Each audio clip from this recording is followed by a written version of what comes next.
အားလုံးကိုမင်္ဂလာပါအခုကျွန်တော်တို့သွားမယ့်နေရာလေးကတော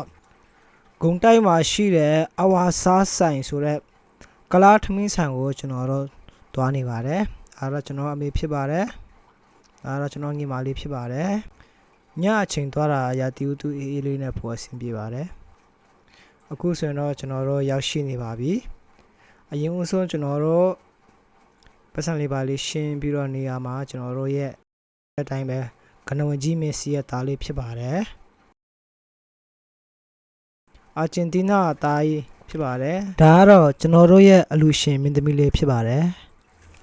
အခုဆိုတော့ကျွန်တော်တို့မော်ထဲကိုဝင်ရောက်ရှိပါပြီမော်ထဲကိုဝင်နေစီတော့ပါတယ်မော်မှာအတိုင်းပဲလူတွေကပြည့်နေပဲကျွန်တော်တို့နောက်ကျပြီးတော့ထင်တာအချိန်အားမီနေသေးပါတယ်အခုဆိုတော့ကျွန်တော်တို့ဝင်မဲ့အဝါစားဆိုင်ရှေ့ကိုကျွန်တော်တို့ရောက်နေပါပြီကျွန်တော်တို့အဝါစားဆိုင်ရှေ့မှာဝင်သွားပါပြီဒါဟာအဝါစားဆိုင်ပါဒီမှာဆိုရင်တော့အသားလည်းရတယ်ဟင်းတင်းရွက်လည်းရတယ်အသားဆိုရင်တော့1000ထဲမှာ200ပေါ့ဟင်းတင်းရွက်ဆိုရင်တော့1000ကျော်လောက်ပဲပေါ့ဒါပေမဲ့ကျွန်တော်တို့ကအသားကြိုက်တယ်ဆိုတော့အခုဆိုရင်ဇပွဲမှာကျွန်တော်တို့စောင့်နေပါတယ်ဒူလာမောင်တီးလို့ကျွန်တော်တို့စောင့်နေတာဖြစ်ပါတယ်ဒီမှာစောင့်ရင်းနဲ့ကျွန်တော်တို့တွေပြင်းနေပါတယ်စိတ်ကူးထဲမှာတော့ဘယ်ချင်းရလာမလဲဆိုတော့ပဲကျွန်တော်တို့မျော်လင့်ရင်းနဲ့စောင့်နေပါတယ်စောင့်နေရသူမောလာပြီဘောဆိုတဲ့တခြင်းလေးကိုညီမလေးကဖွင့်ပြီးတော့နားထောင်လိုက်ပါတယ်ကျွန်တော်တို့လည်းတခြင်းလေးနဲ့တူတူနားထောင်ရင်းနဲ့ပဲစောင့်ဆိုင်းနေရပါတယ်အဲ့ဒီချိန်မှာကျွန်တော်ကလည်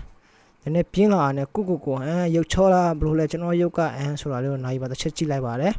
်အဲ့ဒီချိန်မှာပဲကျွန်တော်ကို blank ခွက်ကြီးလာချပေးပါတယ်ရေလည်းမရှိဟာကျွန်တော်မျိုးလုံးတွေပြူးသွားတယ်ပြီးတော့မှပကံအမဲပကံနဲ့အချပေးတာဟာပကံထဲမှာဘာလည်းမရှိဘူးဆိုပြီးတော့ကျွန်တော်လည်းအံ့ဩသွားတယ်ပြီးတော့မှဒီမီးဖိုကြီးအလဲမှာချလိုက်တာဟာဒါဘာတွက်လဲဆိုပြီးတော့ကျွန်တော်လည်းစဉ်းစားမရဘူးဖြစ်နေပါတယ်အဲ့ဒါနောက်မှာပဲကျွန်တော်အမေကိုလက်ဖက်တုပ်ကလားလက်ဖက်တုပ်ကိုချပေးလိုက်ပါတယ်ကျွန်တော်ညီလေးကိုလည်းချပေးလိုက်ပါတယ်ကျွန်တော်တိတ်မကြိုက်လို့ညင်းလိုက်ပါလေကျွန်တော်မကြိုက်ဘူးဆိုပြီးတော့မှကျွန်တော်ညီလေးကတော့ကလားလက်ဖက်တုပ်ကိုအဝဆွဲနေပါတယ်အရသာကတော့နည်းနည်းတိတ်မကောင်းဘူးလို့ပြောတာကျွန်တော်အမေလည်းဆန်းနေပါတယ်အရသာချိုးလာခါလာလို့မေးလိုက်တော့အမေကချင်တယ်တဲ့ငန်တယ်တဲ့ဒါပေမဲ့ကောင်းတယ်တဲ့ဘိုက်စာပြည့်တယ်တဲ့ကျွန်တော်ညီမလေးကလည်းစားတယ်အဲ့ဒါချိန်မှာပဲကျွန်တော်မျောနေတဲ့အသားကင်လေးတွေရောက်ရှိလာပါတယ်ကျွန်တော်ပကံထဲမှာတော့ဘာမှမရှိသေးပါဘူးကျွန်တော်ကတော့ဘိုက်စာစာကြီးနဲ့ပဲငင်းကြည့်နေပါတယ်အသားသုံးတွေကိုအမေစီပါသွားမှဆိုပြီးစိုးရင်ပြီးတော့ကျွန်တော်ကလည်းကျွန်တော်ဘက်ကို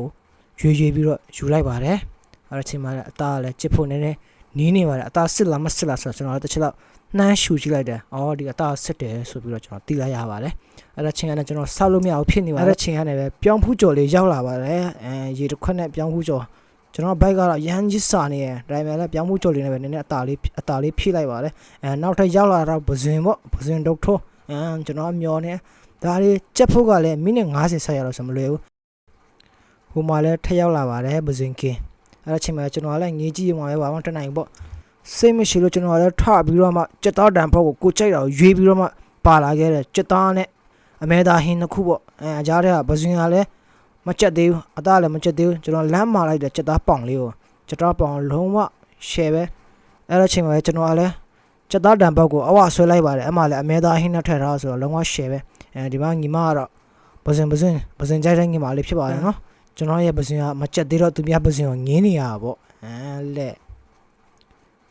ညီမလေးဘယ်လိုစားရလဲဆိုတော့အတွေ့အကြုံလေးကိုကျွန်တော်ကလည်းကြည့်ရင်းနဲ့လေ့လာတယ်ပေါ့ညီမလေးလမ်းပြောလိုက်တယ်အဝါစားနော်တဲ့မဟုတ်ရင်တော့ဘိုက်အောက်မယ်တဲ့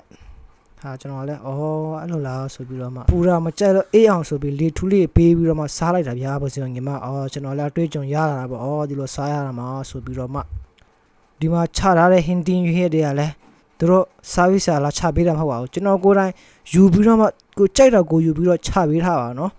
ယူတဲ့ချိန်မှာကျွန်တော်ရိုက်မဲ့သူတရားမှမရှိလို့ပါကျွန်တော်ကတော့ကင်မရာမန်လုပ်နေရပါဘိုက်စာစာရင်းနဲ့ညီလေးကတော့မှအယိုးပေါင်အယိုးနှစ်ချမ်းပါသွားပါတယ်ဒါကတော့နနက်တီးကင်ပေါ့နော်စားလို့အကောင်းဆုံးနနက်တီးကင်ကျွန်တော်လည်းဘွားမှာတော့ဒီနနက်တီးကင်ကိုကင်ပြီးတော့စားလို့ရမယ်လို့မထင်ပါဘူးကျွန်တော်တို့ကလည်းစမ်းကြည့်မယ်ဆိုပြီးတော့မှအရသာစားလိုက်တော့လဲချိုသလားငန်းသလားဆက်သလားဆိုပြီးတော့ပြောမရအရသာလည်းဖြစ်ပြီးတော့မှပြုံးကြီးနဲ့ရည်နေလိုက်ရပါတယ်ကျွန်တော်ကမေလည်းထပ်ယူလိုက်ပါတယ်အဲ့ဒါချိန်မှာပဲနနက်တီးကင်ကိုကျွန်တော်ကစိတ်ဝင်စားကြိုက်သွားခဲ့ပါတယ်ညီမလေးကလည်းနနက်တီး ကင်ကိုစားကြည့်လိုက်တော့ဟာအရသာကောင်းလိုက်တာတဲ့ဘွားမှာဒီလိုမျိုးနဲ့တီးကင်ဆိုတာရှိအောင်မလို့မထင်ထားဘူးတဲ့အဲ့ကျမညီမလေးကလည်းထပ်မာလိုက်တဲ့တီးကင်ကတီးကင်သမားလည်းဒီတစ်ခါပဲရတော့မယ်တဲ့ဒီတော့တီးကရှားပါးနဲ့တီးတဲ့တောင်ပေါ်နဲ့တယ်လာရတဲ့နဲ့တီးဆိုတော့တဲ့အချိန်မှာပဲကျွန်တော်လည်းတယောက်ထဲနဲ့ဟိုစောင်းနဲ့9နာရီထိုးသွားပါတယ်မစင်ကလည်းခုထိမကြက်နိုင်သေးပါဘူးအခုကျွန်တော်စားနေတာတားတော့ကြက်သားမဟုတ်ပါဘူး